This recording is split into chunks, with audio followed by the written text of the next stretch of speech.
Os nossos jovens não têm esperança. E eles não têm esperança porque eles não acreditam neles próprios. Eles não acreditam que eles podem trabalhar, construir um projeto de vida, ter foco, se manter na disciplina naquilo que ele se propôs a fazer, para pegar o primeiro cheque de alguns milhões da mão, que é um pouco do que eu quero deixar de mensagem. É possível sim mudar o status quo da sua vida. E aqui eu já vou entrar direto. Meu pai era pedreiro, minha mãe era dona de casa, nasci em Cafelândia, morando em Lins com 3 anos de idade, 5 anos, 6 anos, fui para escola pública e ali eu comecei uma jornada, não me recordo exatamente, mas as notas do meu currículo, sempre as melhores notas. Com 12, 13 anos de idade, pelas dificuldades que a família vivia, a gente morava numa comunidade ali, um bairro em formação na cidade, e a gente morava num barraco de 2 cômodos, banheiro fora de casa, minha mãe lavava roupa numa tábua e o esgoto era a céu aberto, né? Então a gente realmente vivia numa situação assim extremamente difícil, né? E que é o retrato de muitos brasileiros hoje ainda, né? Enfim, isso é realmente terrível.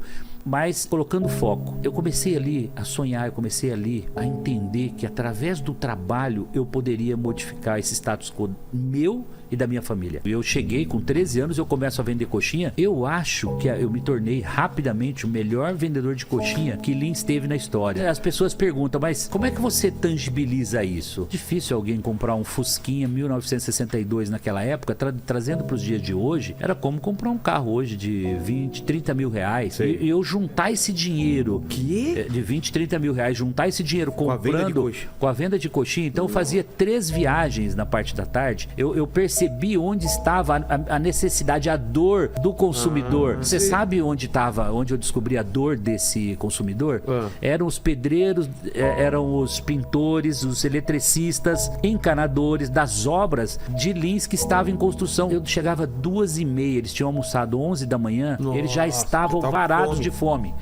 E era o momento que eu chegava para fazer a alimentação deles. Bom, rapidamente eu consigo meu primeiro emprego. 15 anos de idade, eu recebo meu primeiro registro em carteira, copiador de Xerox. Onde? Em Lins, né? Chama Garagem Cópias, essa copiadora existe até hoje. E aí, eu não fui um simples copiador de Xerox, cara. Eu fui o melhor copiador de Xerox que Lins teve. E como é que eu materializo isso? Primeiro, eu fazia a cópia ficar melhor que a original. O cliente chegava com uma cópia suja, velha, um durex colado pra todo. Eu ia buscar qual é a máquina que tem tecnologia adequada para que o produto final ficasse melhor. E eu conseguia extrair, então eu limpava fundo, eu melhorava a tonalidade, usando tecnologia, tá? E com isso, eu fui sendo visto pelos clientes. E aqui eu começo a passar algumas dicas e algumas lições. A primeira delas, você vai ouvir muito, seja o melhor sempre. Porque eu fui o melhor vendedor de coxinha, o melhor copiador de Xerox. E nessa de ser o melhor, de interagir, eu começo a fazer um curso de computação nos finais de semana. Esse curso de final de semana, aprendendo a programar computadores, me levou a conhecer o seu Valmir no balcão, que era um daqueles clientes mais exigentes que existe. E o seu Valmir olhou e falou: Semenzato, você está aprendendo computação. Você tem uma qualidade, um cuidado, você tem lógica, você tem... Ou seja, ele uniu tudo isso com programação e falou: tem uma oportunidade para você. Eu vou te levar para o maior grupo empresarial aqui de Lins, grupo Sermac, materialista, material de construção, enfim, tinham muitas atividades. E eu fui para essa empresa então para receber o primeiro computador de médio, grande porte que estava chegando em Lins. Eu detono, eu me torno rapidamente o melhor programador de computadores que Lins teve.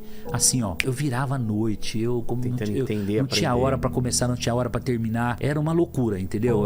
Qualquer hora era hora de trabalho e de desenvolver. Desenvolvi software de todo tipo que você possa imaginar.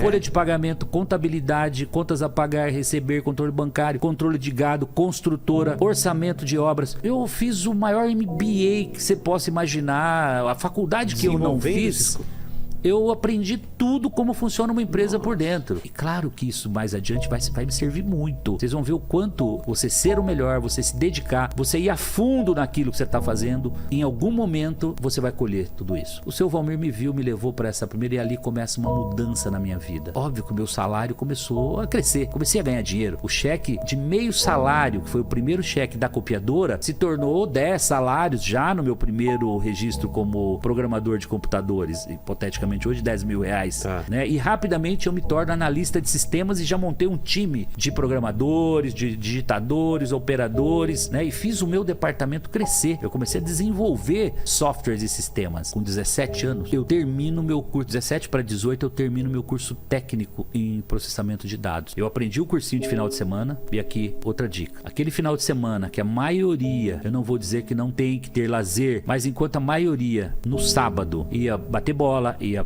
pra pelada, ia pra balada, o Semenzato ia fazer curso, ele ia se capacitar. E tudo isso, as oportunidades vieram. Então aqui é mais uma dica, né? Você tá esperando ser o melhor programador, ser o melhor mecânico, ser o melhor cozinheiro, ser o melhor chefe, ser o que for. Se você não tomar uma atitude e começar essa transformação na sua vida agora, a realmente buscar o seu sonho, não vai cair do céu. Ninguém vai trazer, o seu Valmir não vai aparecer na sua vida e vai te dar a oportunidade para aquilo que você não está preparado. Você tem que estar preparado. Ou seja, nós precisamos nos capacitar e aprender a nos vender também. Porque do contrário, se eu não cacarejar, se eu não contar, ninguém vai saber o que eu tenho, qual é o meu potencial, o que eu tenho para oferecer para a empresa. Exato. O network é muito importante. A história não para por aqui. Eu fui me capacitando e eu fui cada dia me entregando mais. Quanto mais eu me entregava, quanto mais eu você com a cabeça de dono e não com a cabeça de empregado, eu nunca quis saber quais eram os meus direitos numa carteira de trabalho, se tinha isso, se tinha aquilo. Eu nunca cobrei uma hora extra, nunca na minha trajetória. Nunca me interessou essas coisas pequenas. A atitude era fazer o melhor para essa empresa como se ela fosse minha. Essa é uma outra dica. Haja com cabeça de patrão, de dono. Porque quando você age assim, você tá pró-empresa, você tá cuidando de desperdício de energia, você tá cuidando de produtividade, você tá cuidando de atender bem o cliente, você tá cuidando de tudo aquilo que vai agregar receita, que vai agregar valor pro seu negócio. Dito isso, o Semenzato, por ter sido o melhor aluno no colégio, foi convidado com 18 anos para ser professor segundo grau. Eu não fiz pedagogia, eu não tinha licenciatura em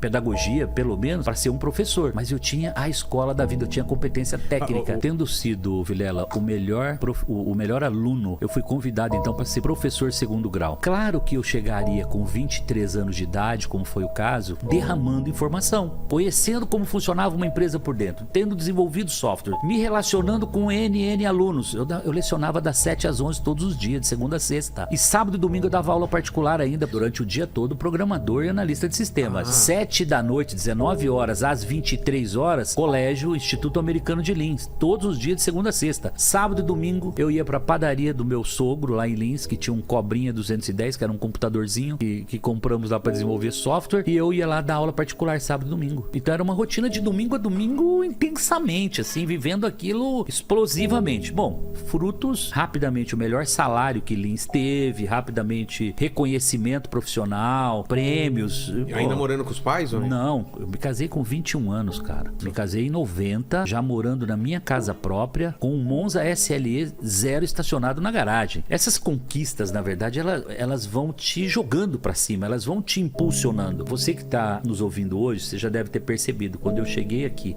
começando dizendo que ter comprado meu primeiro jato, ele foi marcante, e isso faz parte da celebração das conquistas. Na vida, eu aprendi a celebrar. Cada conquista era uma caneta, a cada conquista era um relógio, pra você celebrar e te premiar. Entendi. Dizer assim, você cara, mesmo comprava... toma aqui, você merece essa conquista aqui, porque você fez a diferença, você entregou o valor, você entregou o propósito.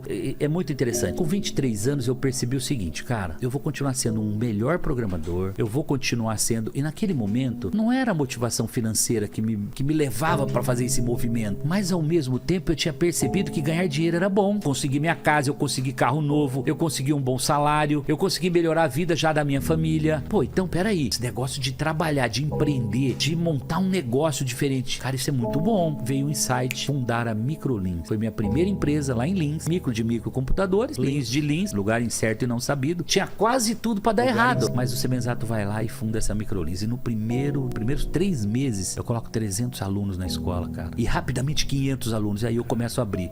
Eu montei 17 escolas, isso em 2 anos e meio. Eu inaugurei uma escola por mês. Então esse é o momento que o Semenzato descobriu que tinha um bom negócio, que os bancos poderiam ajudar no financiamento, a fomentar esse empreendedorismo, só que ele não teve uma consultoria nem familiar e nem de fora que pudesse dizer, cuidado com o dólar. O dólar está 3 hoje, hipoteticamente, mas ele pode ir a 5,80, como foi agora. E aí o Semenzato tomou contratos de leasing todos em dólar naquela época. Cara. Quanto à receita caindo, contrato dos financiamentos bancários subindo, leasing todo mês subia. Gente, 6 meses depois não tinha dinheiro para pagar professor, não tinha dinheiro para pagar aluguel, não tinha dinheiro para pagar as prestações dos bancos. Pô, quebrei. Era 94, 6 meses depois tô quebrado. Lembra do seu Valmir? Foi o cara que me abriu a porta lá atrás, etc, etc, etc. Eu encontro o seu Valmir e o seu Valmir me diz assim: por que você não faz franquia? Franquia? O que é franquia? Que é isso, Valmir? Eu não sabia o que era franquia de verdade. E aí fui me inteirar, fui falar com o advogado, ele formatou a franquia. Em 3 meses eu transformei 15 das 17, 16 das 17 próprias em franquias. Nunca mais eu parei de crescer no mundo das franquias. E aí você vai dizer o seguinte: pô, mas você planejou para entrar no mundo do franchise? Não. O franchise surgiu na minha vida por pura necessidade. Ou eu ia pro franchise ou eu desapareceria como empreendedor e voltaria a ser o programador.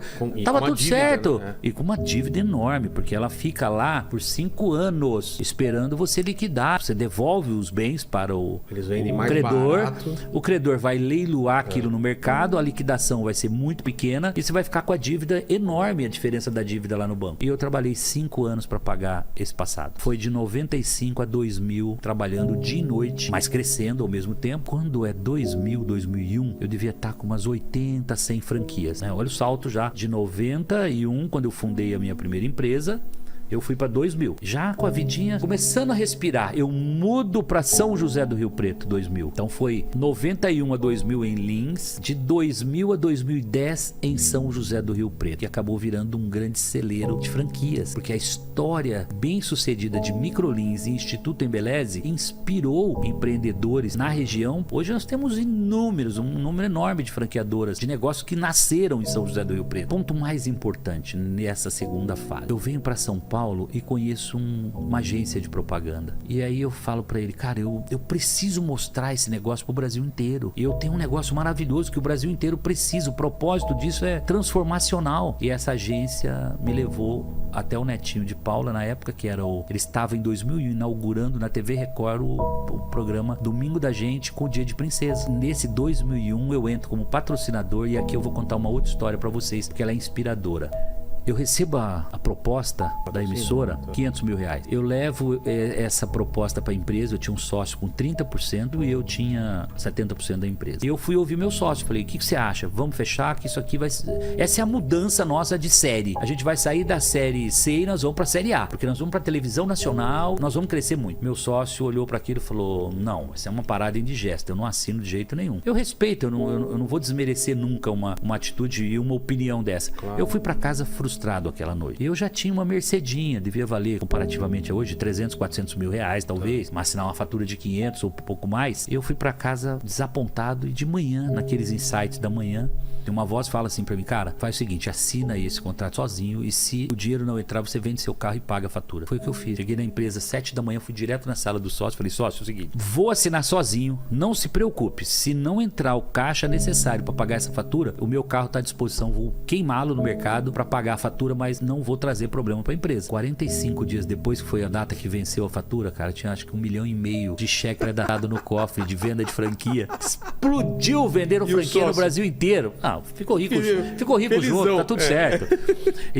Então, aqui é ousadia, mas é uma ousadia com uma certa com um certo pé no chão. Não é aquela coisa do eu vou saltar sem paraquedas, né? Eu fui agressivo, mas ao mesmo tempo deixei um lastrozinho. Já não tava lá na época que não tinha um passarinho para dar água do dólar, que a hora que veio o dólar dispara, não tinha patrimônio, não tinha reserva, não tinha nada aqui para dar. O colchão não existia. Aqui não, tinha o carrinho aqui, a Mercedinha que podia vender para poder pagar. Graças a Deus deu certo, nunca mais eu saí da televisão. Então, mensagem, né? Quem não se mostra, não é visto. não é lembrado. Isso para mim foi um mantra para minha vida aqui. A comunicação, você poder, você divulgar, você mostrar os seus produtos e serviços fazem toda a diferença. E então, desde os tempos da coxinha até o momento que eu começo realmente a me mostrar como empreendedor, fazendo diferente. Deu 2010, eu vendo a Microlins em 2010, junho de 2010, com 43 anos de idade, 19 anos de empresa, fundei em 91, vendi em 2010. 19 anos. E coloco aí entre 80 e 100 milhões de reais no bolso líquido, depois de pagar a parte de sócio, pagar o imposto de ganho de capital, pagar qualquer dívida e qualquer coisa que tivesse, e sobrou esse valor. Então, com 43 anos de idade, em 2010, eu olho para tudo isso e falo, cara, eu venci, sendo melhor, sendo diferente, mas sempre com o propósito na frente, sempre com um produto e um serviço relevante para entregar para as pessoas.